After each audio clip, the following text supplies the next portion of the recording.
अस्सलामुअलैकुम। तो कैसे हैं सब? उम्मीद है सब ठीक ठाक होंगे और बहुत खुश होंगे। अगर आप चाहते हैं कि आपके चिकन कोफ्ते भी ऐसे ही सॉफ्ट, जूसी और स्पंजी बनकर तैयार हों तो वीडियो को बिना स्किप किए ऐसे ही देखें और तमाम स्टेप को फॉलो कीजिएगा तो इंशाल्लाह आपके भी कोफ्ते ऐसे ही बनकर तैयार होंगे।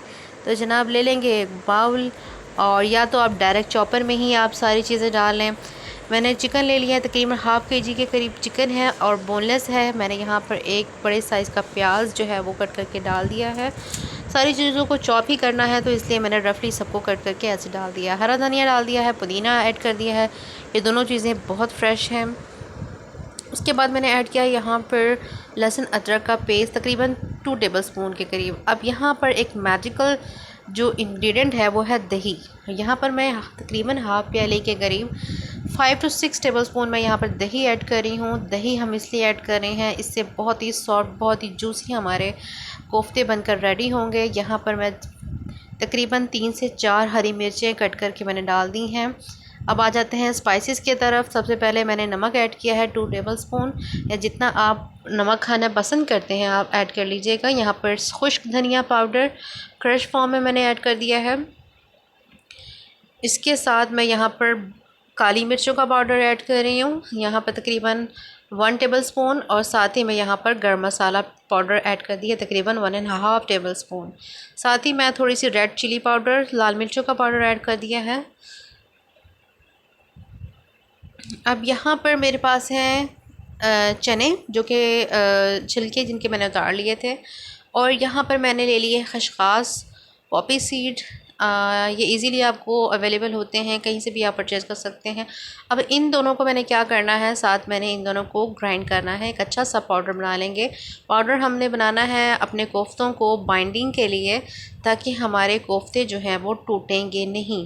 ठीक है, इनसे बहुत अच्छा बाइंड होता है और एक बहुत ही अच्छा सा फ्लेवर आता है। कुछ लोग बेसन को भी ऐड करते हैं, बेसन भी ऐड कर सकते हैं, लेकिन ये जो चनों का जो टेस्ट होता है वो बहुत ही ज़बरदस्त होता है।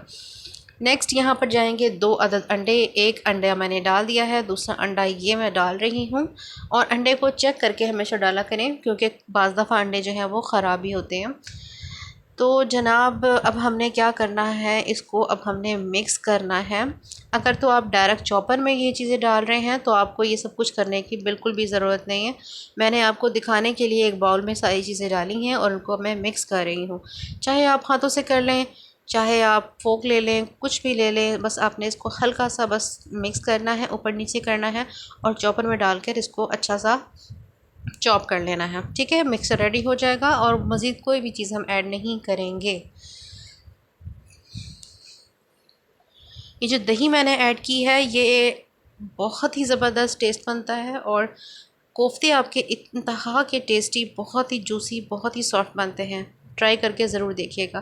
जी जनाब, तो मैंने इनको चॉप कर लिया है और ये देखिए चॉपर में चॉप कर लिया है। बहुत अच्छा सा मिक्सचर हमारा कोफ्तों का रेडी हो चुका है। हाथों को ग्रीस करेंगे ऑयल के साथ और यहाँ पर मैं बना लूँगी कोफ्तों को। कोफ्ते आप अपने साइज़ के मुताबिक जैसे आपका दिल करे आप उसको बना सकते हैं, छोटे बड़े दरमियाने जैसे भी। मैंने यहाँ पर एक कोफ्ता रेडी कर लिया है और मुझे ये साइज़ पसंद है तो मैंने इसको इस तरह से बना लिया है। ठीक है, 1 बाय 1 मैं सारे कोफ्ते ऐसे ही रेडी कर लूँगी। देखें ये एक रेडी हो चुका है हमारा, और इसी तरह मैंने बाकी सारे रेडी कर लेने हैं। आप देख सकते हैं इतने हाफ़ केजी से चिकन से मैंने इतने सारे रेडी किए हैं, बाकी दूसरी प्लेट में भी है, आप ये देख सकते हैं। तकरीबन मैंने रेडी किए हैं 24 कोफ्ते रेडी हो चुके हैं, बहुत अच्छे साइज़ में। ठीक हो गया जनाब जी, ये वो कोफ्ते हैं जो मैंने स्टार्ट में आपको क्लिप दिखाई थी। तो अब इसको हम कर लेंगे फ्राई। अगर तो आपने इसको बनाना है तो आप इसको फ्राई करें, बनाएं। कुछ आप इसको स्टीम भी कर सकते हैं, स्टीम करके भी आप इसकी ग्रेवी का सालन रेडी कर सकते हैं। अगर तो आप इसको इस स्टेज पर फ्रीज़र करना चाहते हैं, सेव करना चाहते हैं, तो आप एक बॉक्स लें और बॉक्स में इसको इजीली इसको रख दें और उसके बाद उसके ऊपर प्लास्टिक रैप रखें, फिर सेकंड लेयर लगाएं और प्लास्टिक बैग रखकर उसे कवर कर दें और बॉक्स में रख दें। 4 से 5-6 महीने आपके कोफ्ते कहीं नहीं जाएंगे।